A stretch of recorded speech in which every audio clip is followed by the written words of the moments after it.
ಗೌರೀಪದೇ ದೇಂಗ್ರೆಯಗುಂ ಸ್ಮರಾಮಿ ವಿದ್ಯಾಪದೇ ದೇಂಗ್ರೆಯಗುಂ ಸ್ಮರಾಮಿ ಉಮಾಪದೇ ದೇಂಗ್ರೆಯಗುಂ ಸ್ಮರಾಮಿ ಕ್ಷಣಗಾನ ಮುಹೂರ್ತ ಮುಹೂರ್ತೋ ವಿದ್ಯನಗ್ರಂಥೋ ಮುಹೂರ್ತಪದೇ ಕ್ರೀಡೆ ಹಿಮಾಪದಿತ್ಯ ಸುಮನಾನುಗತ್ಯಾಂ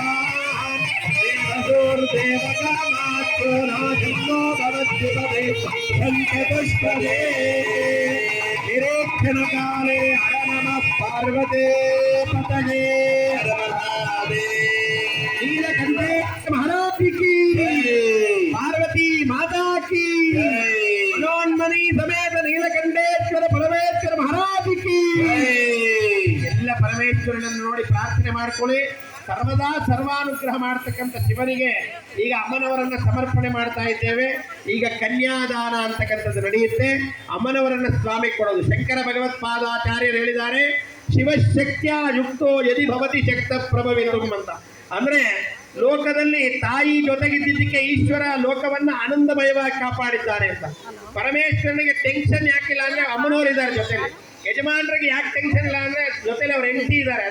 ಅದಕ್ಕೆ ಅಂದ್ರೆ ಆ ಶಕ್ತಿ ಅನ್ನೋದು ಭಾರಿ ವಿಶೇಷ ಅಂತ. ಯಾವ ಒಂದು ಮನೆಯಲ್ಲಿ ಮನೆಯ ಜವಾಬ್ದಾರಿಯನ್ನೆಲ್ಲ ಹೆಂಡತಿ ತೆಗೆದುಕೊಂಡಿದ್ದಾಳೋ ಯಜಮಾನನ ಆರಾಮಾಗಿರ್ತಾರೆ ಅಲ್ವಾ.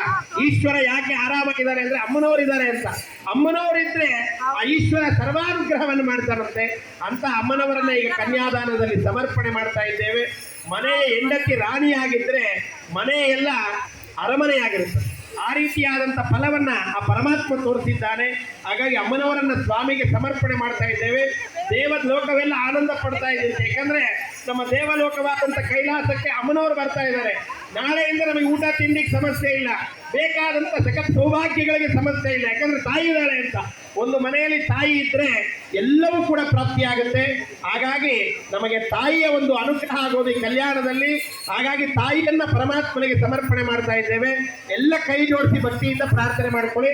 ಕನ್ಯಾದಾನ ಆಗುತ್ತೆ.